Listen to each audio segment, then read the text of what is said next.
The rain hammered against the windows of the small bed and breakfast, like it had a personal grudge.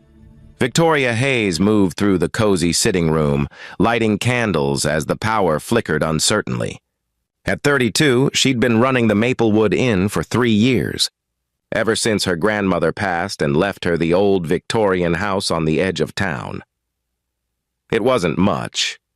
Just 4 guest rooms, a shared sitting area, and a kitchen where Victoria made breakfasts that guests raved about. The inn barely broke even most months, but it was hers, a refuge she'd built after leaving her corporate job as a mid-level manager at Harrison Industries. Burned out and disillusioned. Tonight, in the midst of the worst storm the region had seen in years, she had no guests. The couple scheduled to arrive had canceled hours ago, wisely deciding not to drive through the weather warnings. Victoria had been planning a quiet evening with a book when the desperate knocking came at her door.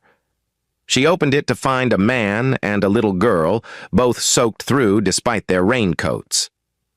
The man was in his late 30s, tall, with dark hair plastered to his head, carrying a small suitcase in one hand and holding his daughter's hand with the other. The child was perhaps 6, shivering in a pink raincoat, her eyes wide with exhaustion and fear. "I'm so sorry to bother you," the man said, water streaming down his face. "We've been driving for hours trying to get to the city, but a tree fell across the main road. We're stuck. I saw your sign. Do you have any rooms available? I'll pay whatever you need." Victoria didn't hesitate. "Come in, both of you. You're freezing." She ushered them inside, grabbing towels from the linen closet. "I'm Victoria. Welcome to Maplewood Inn." "I'm Christopher," the man said gratefully. "And this is my daughter, Lily." Lily looked up at Victoria with blue eyes that held too much worry for such a young face. "We got lost," she said softly. "Daddy was trying to find the hotel, but the GPS stopped working. Home." "You're safe now," Victoria assured her. "Let's get you both warm and dry." She showed them to her best room, the one with the 4-poster bed and attached bathroom, the one she usually saved for anniversary couples. While Christopher and Lily changed into dry clothes, Victoria went to the kitchen and made hot chocolate and soup. When they emerged, Lily wearing oversized pajamas and Christopher in jeans and a sweater, both looking more human, Victoria had the sitting room arranged with comfort in mind, soup on the coffee table, hot chocolate with marshmallows, extra blankets, and a fire crackling in the fireplace. "You didn't have to do all this," Christopher said, genuine gratitude in his voice. "Of course I did. You're my guests." Victoria smiled at Lily. "How's that hot chocolate?" "It's really good," Lily said shyly. "Thank you." As they ate, Victoria learned pieces of their story. Christopher was starting a new job in the city on Monday. Something corporate, he said vaguely. He'd been living across the country and was relocating with Lily. His wife had passed away 2 years ago, and it had been just the 2 of them ever since. "Moving is hard," Victoria said gently, "especially for someone so young." "I'm brave," Lily said, though her voice wavered. "Daddy says change is scary, but it can also be good." Christopher reached over and squeezed her hand. "That's right, sweetheart." Victoria found herself warming to this small family. Christopher was clearly devoted to his daughter, and despite the stress of being lost in a storm, he was patient and kind with her. Lily was sweet but sad, carrying a loss no child should have to bear. "The storm's supposed to last through tomorrow," Victoria said. "The road crew won't be able to clear that tree until it passes. You're welcome to stay as long as you need." "We don't want to impose," Christopher started. "You're not imposing. Honestly, I was going to spend the evening alone anyway. It's nice to have company." As the evening wore on, they talked more freely. Victoria shared how she'd left corporate life to run the inn, seeking something more meaningful than quarterly reports and performance reviews. Christopher listened with unusual intensity, asking thoughtful questions about what she'd disliked about corporate culture. "It felt like people were just numbers," Victoria said. "Employees were resources to be managed, not human beings with lives and families. My last boss couldn't even remember most of his staff's names. He'd see me in the hallway and call me Victoria from somewhere. I'd worked for him for 3 years. Christopher frowned. That's inexcusable. People deserve better. They do. But it's not how most big companies operate. Victoria shrugged, hence the career change. Here, at least, I can treat people like people. Lily had fallen asleep on the couch, exhausted from the long day. Christopher carried her upstairs, and when he returned, he and Victoria continued talking late into the night. They discovered unexpected common ground. Both had lost parents young. Both valued authenticity over appearance. Both believed work should have meaning beyond profit. Can I ask you something? Christopher said eventually. You mentioned your last job.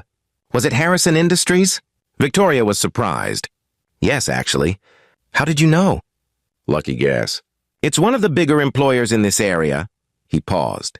What department were you in? Operations Management, Northeast Division. Why? Just curious.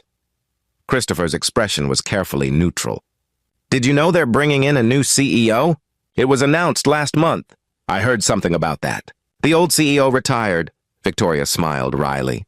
I'm sure the new one is just like the last one, focused on stock prices and quarterly earnings, forgetting there are actual people making the company run. You sound cynical. I sound realistic. That's how corporations work. The bigger they get, the less they remember about humanity. Christopher was quiet for a long moment. What if someone tried to change that? What if a CEO actually cared about the people? Then they'd probably be fired by the board for hurting profits, Victoria said, but not unkindly. It's a nice thought, though. The next day, the storm continued. Victoria made breakfast, homemade pancakes, fresh fruit, bacon. Lily helped, carefully measuring flour under Victoria's guidance, giggling when some spilled. You're really good with her, Christopher observed, watching them from the doorway. I love kids. That was one of the best parts of corporate life, the company child care center. I used to volunteer there during lunch breaks. Victoria flipped a pancake. Lily's wonderful. You've done a great job with her? It's been hard, Christopher admitted. Balancing work and parenting, especially after losing Jenna. There were times I wasn't sure I was doing any of it right. The fact that you worry about it means you're doing it right, Victoria said, echoing the words she'd once spoken to another worried father. They spent the day playing board games, reading stories, and talking. Lily drew pictures of the inn, including one of Victoria, that made her heart squeeze. She'd drawn her with a smile and a heart over her head. That's how I see you, Lily explained. You have a kind heart. By evening, the storm had passed.